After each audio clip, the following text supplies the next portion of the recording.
Now, it's worse than that because unemployment, even if you thought it was a good indicator of something, particularly inflation, it's a lagging indicator or a lagging indicator. In this interview, Jim Rickards dismantles the traditional reliance on the Phillips Curve as a guiding principle for federal policy against unemployment and inflation. He argues that the Phillips Curve lacks empirical support, citing historical examples of low unemployment and low inflation concurrently.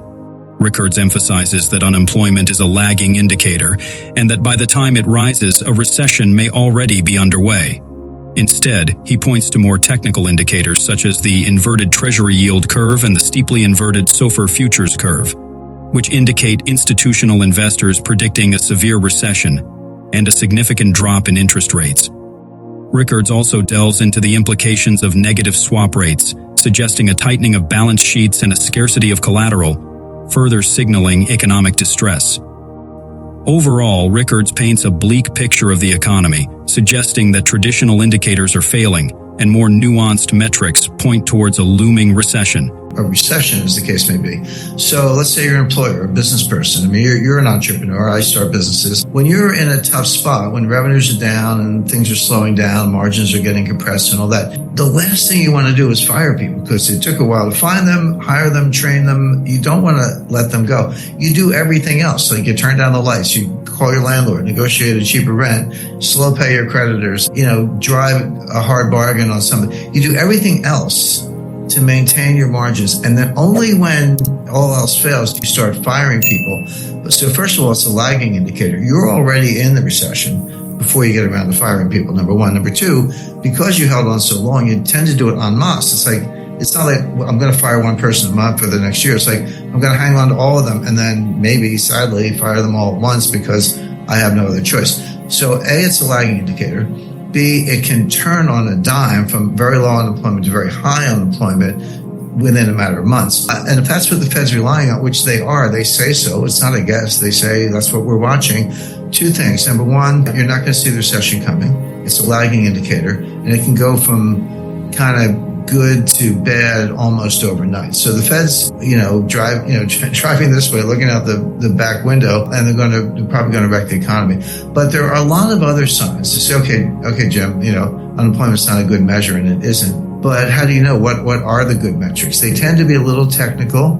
They tend to be things that very few people look at, but they're there. They're not secret. The big one, I think this gets more notice, is an inverted Treasury yield curve. Well, what does that mean? So a normal yield curve, it's like the longer the maturity, the higher the rate. That's common sense. So if I'm going to lend somebody money for a month, I might charge a certain interest rate. But if I'm going to lend you money for 10 years, I want a much higher interest rate because there's a lot more risk, inflation, default, credit risk, who knows what. So a normal yield curve is upward sloping. The longer the maturity, the higher the rate.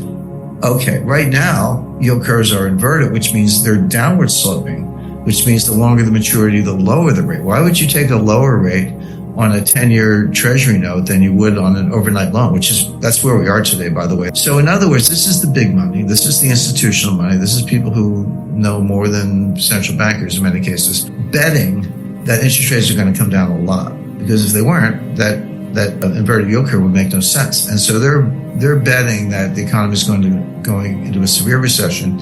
Interest rates are going to drop. Now, just to get a little more arcane, there's something called the SOFR futures curve. SOFR is the new LIBOR, there were problems with LIBOR. But these are long-term bets on overnight rates.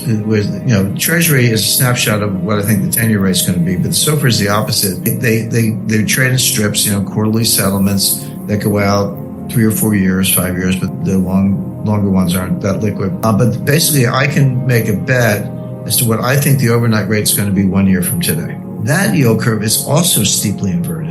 And again, this is the real, who trades SOFR futures? Well, the institutions and central banks and the big money, in other words. And it's in the data. It's not a guessing. You can look at it. It's publicly available. And it says rates are going to drop steeply in the months and year ahead. So again, these are, when you have an inverted SOFR yield curve, an inverted Treasury yield curve, it's basically the big money betting the rates are going to drop like a stone. Well, why would that be?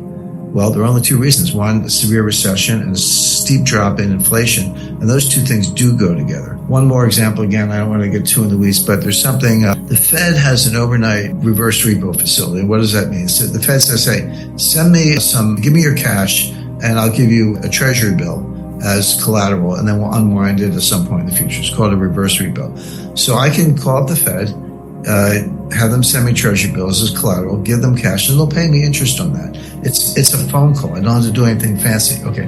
But the Treasury also sells Treasury bills at auction, and I can bid on them, and people do. And the yield to maturity on those is lower than the Fed will give you for a phone call. So why would you bid at an auction, take the market risk and get a yield that's lower than the one you can get for a phone call? Well, the answer is that the Treasury bill that they send me when I do the Treasury facility, I cannot rehypothecate it, meaning I have to hold it, give it back to the Fed when they want it, but I can't give it to you or anybody else. Whereas if I bid at auction, I can take that bill, I can pledge it to UBS, UBS can pledge it to Deutsche Bank can pledge it to Barclays, and they do. But the reason I bid more aggressively for that and take a lower yield, I'm fighting for a lower yield instead of the higher yield I can get for free, is because I need the collateral. That's a sign that there's a collateral shortage, that banks are reducing their balance sheets, they're unwinding derivatives, et cetera. So sorry to be a little technical, but the point is when you look at two inverted yield curves and an auction rate that's lower than what you can get for a phone call, they all say the same thing.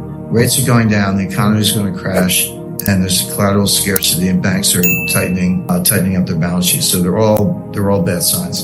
So it reminds me of another indicator, just quickly. Swap rates we have negative swap rates. What does that mean?